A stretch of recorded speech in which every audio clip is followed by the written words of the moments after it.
E é praticamente um especial de carnaval, o programa Turnê. Depois do Moacir Luz, que vocês assistiram, na outra semana a gente tem a honra e a surpresa de encontrar o Pretinho da Serrinha. Então ficou basicamente um especial de carnaval do programa Turnê, aqui da Europa vindo para o Brasil.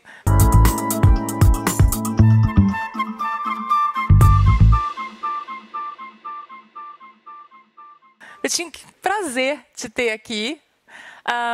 E eu queria começar falando sobre a sua relação com o carnaval, com o samba. Você foi basicamente a pessoa mais jovem do Rio de Janeiro, né, na história do samba, a comandar uma bateria, não foi? Pelo menos em Madureira, sim. Eu não sei, de repente tinha alguém por aí tocando em outro lugar, mas com 9 anos na Serrinha eu já era diretor de bateria do Império do Futuro. Com 10 eu já cheguei no Império Serrano e fiquei na bateria por 9 anos. Fiquei até os 19 comandando a bateria. E eu era muito molequinho, comandava em cima de um caixote de cerveja.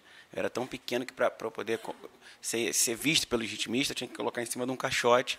Eu ficava ali, mas era respeitado. Eu era o neguinho burrado, sério, era muito sério. Bem concentrado. E como foi a história que surgiu com você, com samba? A Serrinha, Madureira em geral, mas principalmente a Serrinha, é um lugar muito musical. Você já nasce ou com um tambor de jongo na mão, ou com um pandeiro. Cada esquina tinha um samba. E eu já acordava, eu nunca gostei de jogar bola, nunca gostei de soltar pipa, coisas que qualquer moleque do morro faz. Então, No Morro do Rio de Janeiro, bem atípico, né? morro, com tudo que tem direito. Mas eu sempre gostei da música, eu nunca gostei das coisas de criança. E já me juntei com a galera que fazia um samba ali na esquina, que era o grupo Me Engana Que Eu Gosto. E fui tocando ali da rua fui tocando na festa, da festa fui tocando na casa de show, da casa de show fui chegando nos... Fui indo assim, pouquinho em pouquinho. E a gente, obviamente, tem que conversar sobre a relação dele com a Europa. Aos 13 anos, né? Eu acho que você foi para a Europa pela primeira vez, não foi? Fazendo show. Meu primeiro avião longo, minha primeira viagem longa, Foi já o teste. Fui para Itália, Roma, Réveillon de 93, acho que 93. Fui tocar com o mestre Darcy do Jongo no Réveillon, inverno, a gente não tinha nem roupa para isso. Saiu daqui com esse calor e aí cheguei na Europa, todo mundo despreparado, ganhamos uns casacos lá, umas calças térmicas e vamos tocar. Foi minha primeira experiência. E como foi a experiência na Europa? E depois você teve outras experiências? Aí essa foi inesquecível, a primeira, é claro. Conheci logo Roma, aquele monte de coisas lindas, de Coliseu, e fui conhecendo tudo. E aí em 90, aí demorei 5 anos para viajar de novo. Fiquei aquela ansiedade de criança querendo viajar de novo. E aí em 98 eu fui para a França, para Méribel, para os Alpes. Só coisa engraçada, fui tocar nos Alpes, um carnaval no gelo, na neve. E aí foi em 98, aí depois comecei... Como foi isso, carnaval no gelo, na neve? Carnaval na neve, lá no altão mesmo, acho que parece que não sei se é o mais alto da França. E era um carnaval no gelo mesmo, as passistas de sambava no gelo, a gente tocava no gelo. Incrível, coisas que só eu consigo mesmo.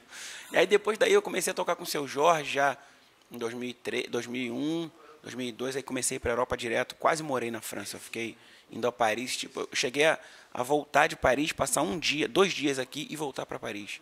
Me corrija se eu estiver errada. Você começou a tocar muito com o Seu Jorge e principalmente no Favela Chic.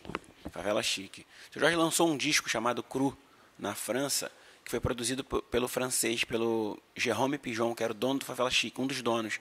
Então a gente lançou esse disco na França, ele fez muito sucesso. Um disco que foi gravado só por nós dois. Era cavaquinho, violão e minha percussão. E teve a música chamada Tive Razão, tinha uma introdução de cavaquinho que era era meu cavaquinho. Isso aí a gente rodou o mundo inteiro, não só a França, mas como o mundo inteiro. E com relação ao Seu Jorge também, você pode dizer que é um dos seus maiores parceiros, porque você fez muita coisa, Burguesinha, né? Tem muita coisa. Todas elas, de 2007 para cá, a gente não parou de escrever. É um dos meus maiores parceiros. Parceiros e irmão, né? Irmão também, amigo, irmão. Você teve toda essa experiência com ele, você começou aqui no Brasil e depois fez muito lá na Europa com ele. Europa, Estados Unidos, a gente foi para África. Eu só não cheguei ainda no Oriente Médio, o resto eu já andei tudo. Fui para a Índia, fui para a Rússia, andei bastante já. E a sua, você, obviamente, você, além da música, você também acabou indo para outros lados, né? Eu sei que você, obviamente, falando sobre carnaval, você faz comentarista sobre carnaval, e também chegou até o teatro, com música, né? Com a Carolina Dickmann, não foi? Sempre agarrado na música. Onde tiver música, vai ter ali uma obra, mas tem música, eu tô. O teatro foi um convite das amigas Carolina Dickmann e Maria Ribeiro. E era um projeto antigo de fazer era um encontro, na verdade. Elas queriam cantar. Na verdade, elas queriam cantar.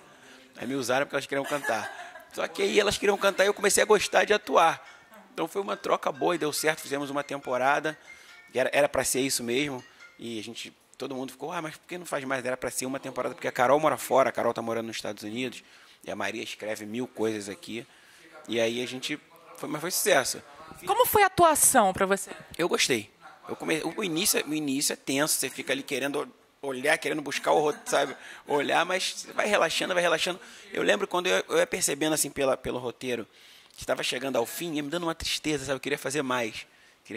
Adorei. Tive outra experiência também com filme, que foi o filme do Pixinguinha, que eu fiz o irmão do Pixinguinha. Também foi uma outra experiência que eu nunca tinha feito cinema. E tá tudo aí para sair, daqui a pouco sai tudo. De repente é muita profissão, né? Dá vontade ou não? A música fala mais alto. Não vivo sem música, não. Eu queria até fazer outras coisas, mas vai lá e volta. Sem música não dá, não. E sobre o carnaval, você também é comentarista, como a gente falou antes. Qual é o seu envolvimento hoje no carnaval, além do comentário, de estar lá na Globo e tal? Para ficar assim, uma coisa bem profissional, não ter... Porque carnaval é uma coisa muito séria. É uma disputa, virou uma disputa, é uma disputa, né? É uma disputa, e é uma coisa que as pessoas levam muito a sério, é muito sério. O carnaval é a escola de samba, pelo menos aqui no Rio, né? A escola de samba e o time de futebol. Exatamente, é uma coisa séria. Então, eu procurei me desligar da parte coração. Assim, eu frequento todas as escolas, mas para estudo, para saber o que está acontecendo, para saber o que tem de novidade, para fortalecer meus comentários. Mas eu não tenho, eu sou imperiano, todo mundo sabe, mas eu dei uma desligada assim da parte do coração.